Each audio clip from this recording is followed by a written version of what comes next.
You wake to the sound of breathing, not just yours, but 6 others in the dark. The air is thick with the warmth of bodies and the scent of damp straw. The walls, made of mud and wattle, hold in every whisper, every sigh, every secret. When the fire dies, you can hear even the mice. You turn, careful not to wake the child at your side. Somewhere beyond the partition, a man snores. And somewhere, in the same room, 2 lovers try to be silent.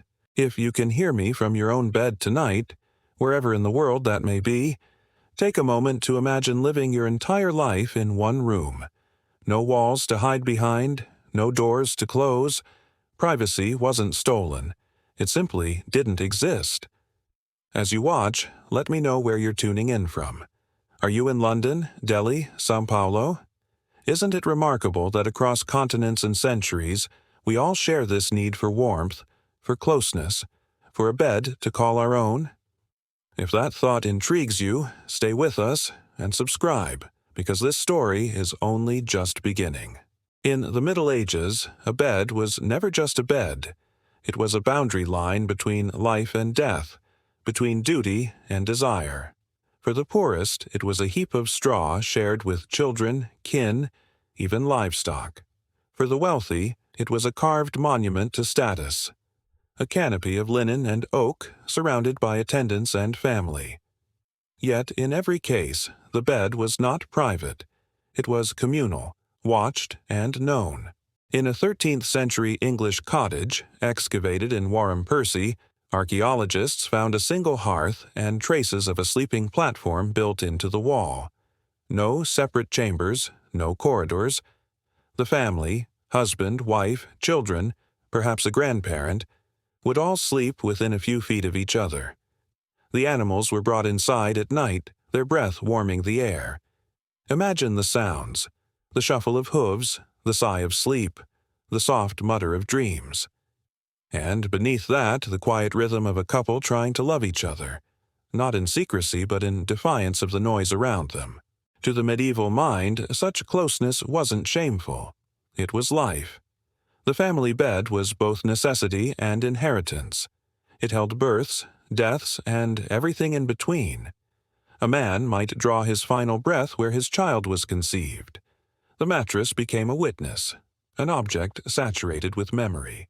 Yet, for all its familiarity, the bed also held danger. In small spaces, intimacy was never free from eyes or ears. A mother-in-law might sleep beside the couple, a child might pretend to dream. Even among the nobility, where rooms multiplied, the illusion of privacy was thin. Servants slept at the foot of the bed, attendants waited in corners. Curtains could be drawn, but whispers carried through tapestry and air alike. We have records, fleeting, scandalous, of moments when privacy cracked. In one 15th-century French manor, a chronicler wrote of a lady who, thinking herself alone with her husband, found the jesters listening from behind the arras. In another, a priest admonished his parishioners, "Let not the act of marriage be made before those who are not joined in it." But such warnings came too late. The world was always watching. And yet, people found ways. There are traces of tenderness hidden in domestic customs. A woman's kerchief left upon the bedpost might signal her desire. A man lighting the hearth after dusk might mean he wished to speak softly with his wife. The body learned its own language when words were forbidden. "Do not wake the house," one husband whispered according to a letter preserved in an abbey archive. "The night is short, and I would see thee before the cock." For those higher in station, the bed became a stage for politics as much as passion. In noble halls, marriage was a public act, sometimes witnessed by kin or clergy to ensure its legitimacy. The bridal bed, richly adorned, might be paraded before guests. Curtains would fall only after vows were sealed. And even then, servants might remain nearby to stand guard against temptation or witchery. The act of love was never fully one's own. It was proof, ritual, and spectacle. And yet, amid the noise and ritual, something human persisted. In diaries, in letters, in confessions, we catch fleeting glimpses. A man describing how his wife smiled in the dark. A woman writing that her husband kissed me as though the Lord himself had blessed it. Against the cold, against hunger, against the unending scrutiny of the world, they built a small rebellion, to touch, to feel, to believe that love could exist even when watched. As centuries passed, the architecture of intimacy began to shift. Walls crept in, partitions rose, chambers divided. The world began to learn the meaning of privacy, not as a luxury, but as a right. Yet something was lost, too, the closeness of bodies that once slept together not from choice, but from need. The communal rhythm of breath that once filled the night with the sound of belonging. Picture it, the flicker of a dying hearth, the silhouette of two figures beneath rough linen, the slow turning of one body toward another. Outside, wind presses against the thatch. Inside, the bed creaks, a sound that has echoed for 1,000 years. The child stirs, the rooster begins to crow, and the lovers fall still. Dawn is coming, and with it, another day of life lived under watchful eyes.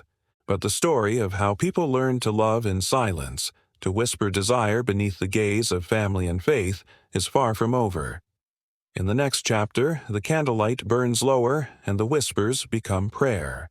The candle burns low, its wax spilling like tears onto the table. Shadows move across the wall, the silhouettes of two figures too close for piety, too far for comfort. One reaches for the other's hand, then stops, as though remembering who might be listening. Outside, a church bell tolls. Inside, no one speaks. In the Middle Ages, love required an audience, even when that audience was God himself. Every act of affection, every stolen glance unfolded under a double gaze, the eyes of the church and the eyes of kin. Between those powers, desire learned to disguise itself, wearing the language of prayer to conceal the language of want. By candlelight, everything looked holy. The flicker of flame blurred sin into sanctity. When a man brushed his wife's hair before bed, it could be a gesture of care or confession. When a woman placed bread at her husband's side, she might linger just long enough for her sleeve to graze his hand. These were not grand gestures. They were small mercies, secret languages spoken in gestures too fleeting to name. In a world where the church counted not just souls, but days of abstinence, intimacy became an act of calculation. Canon law forbade coupling on holy days, which meant nearly a third of the calendar was off limits. Sundays, feast days, Lent, Advent, and the 40 days after childbirth, all marked in red ink as times of restraint. Priests reminded their flocks that even within marriage, desire could be sinful if indulged without purpose or moderation. So couples learned to bend, not break, the law. They found their own feast days, small private anniversaries known only to them.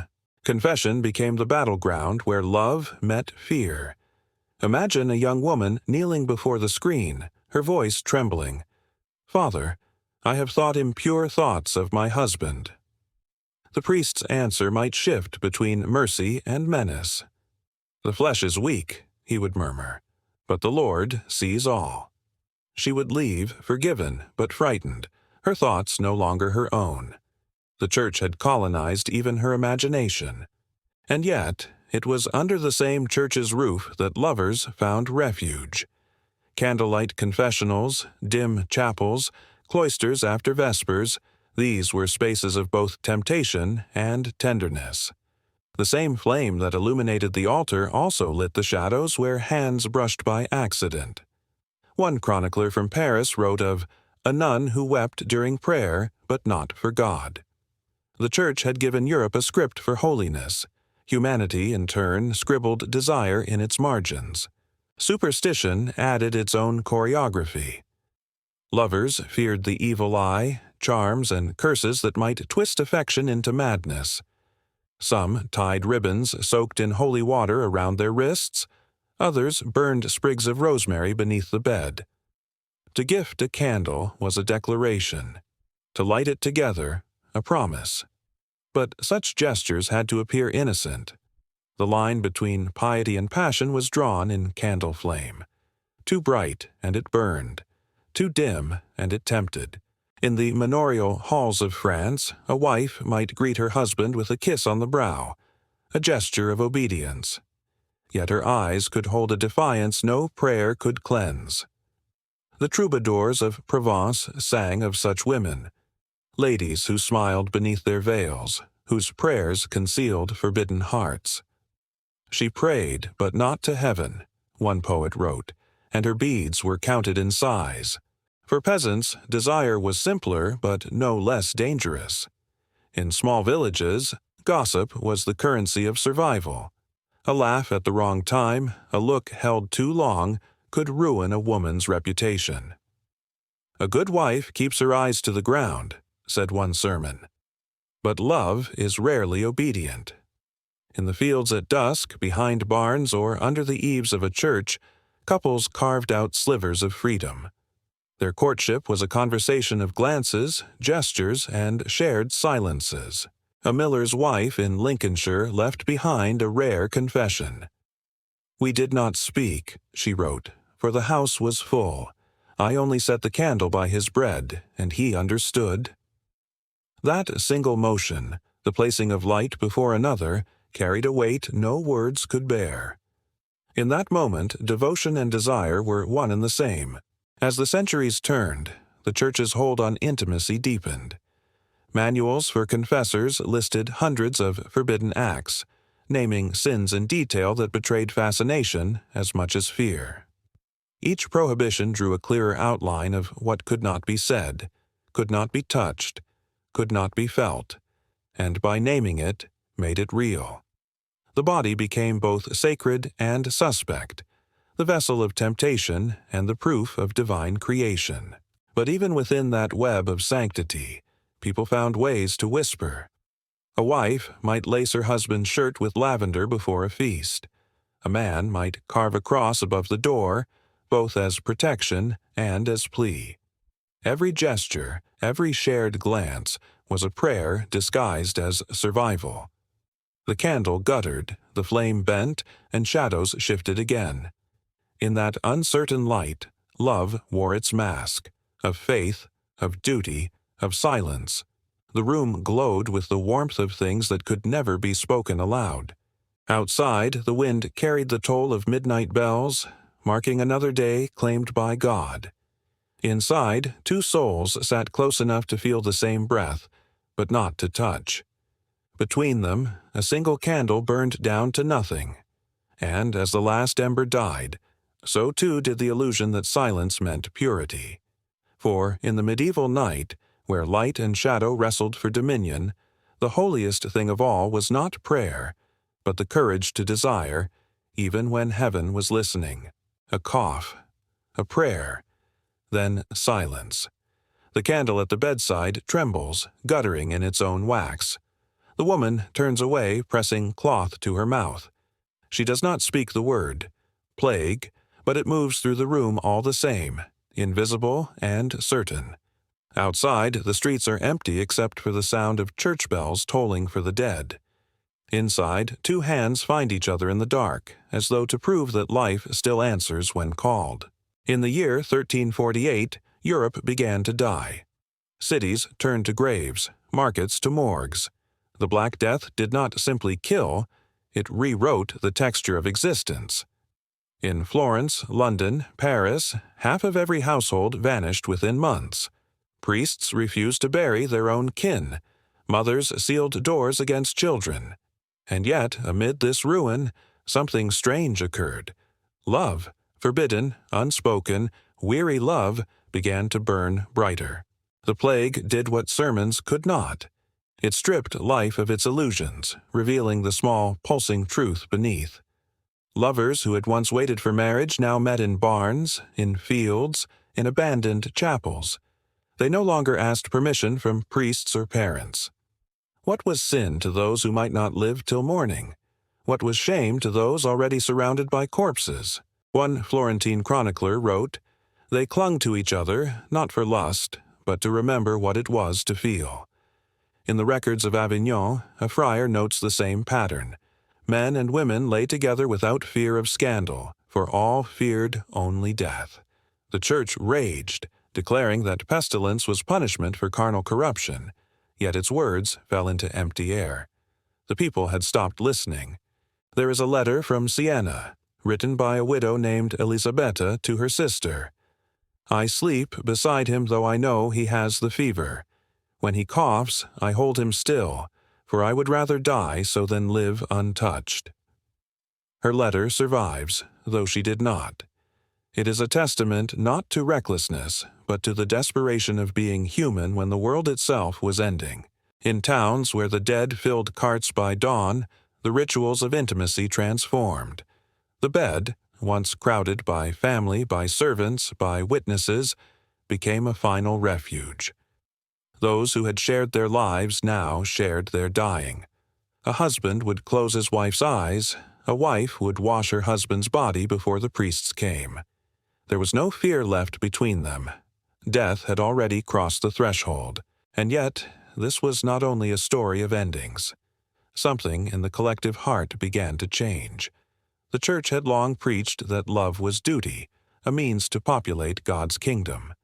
But when half that kingdom turned to dust, desire became defiance.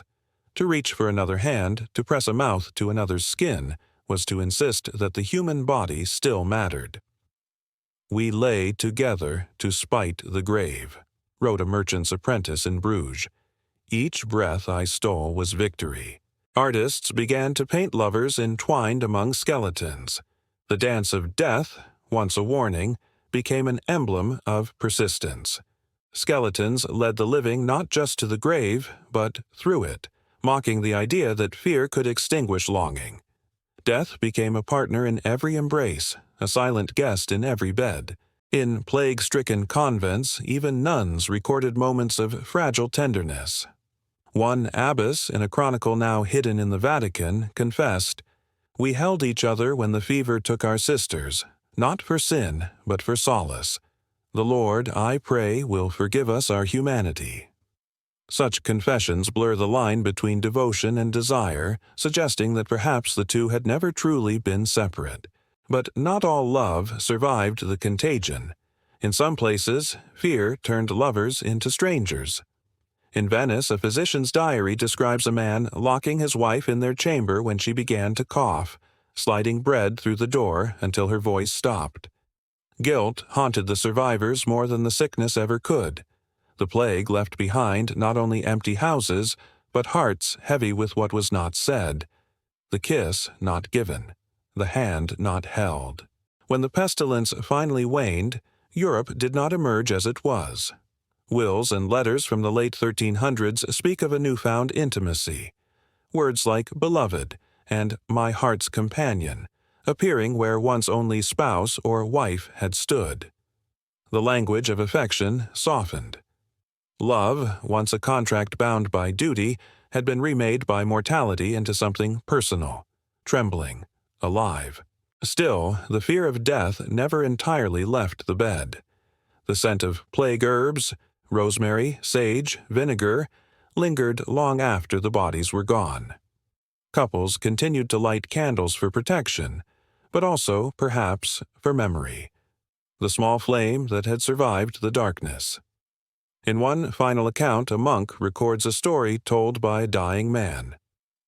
"When I awoke, she was gone. Only her handprint remained upon the sheet, as though she still reached for me." That image, a print pressed into linen, is all that remains of millions of unnamed loves, each one a quiet rebellion against oblivion. The camera drifts now through empty streets, through shuttered windows and broken chapels. The world that remains is quieter, emptier, but not colder. In the hush after the plague, a new kind of tenderness takes root. Not the eager love of the young, but the fragile faith of those who have lost and dared to love again. And as the last bell tolls over the dead city, we are left with one lingering thought. When everything else was taken, love did not vanish. It simply learned to breathe beside the silence.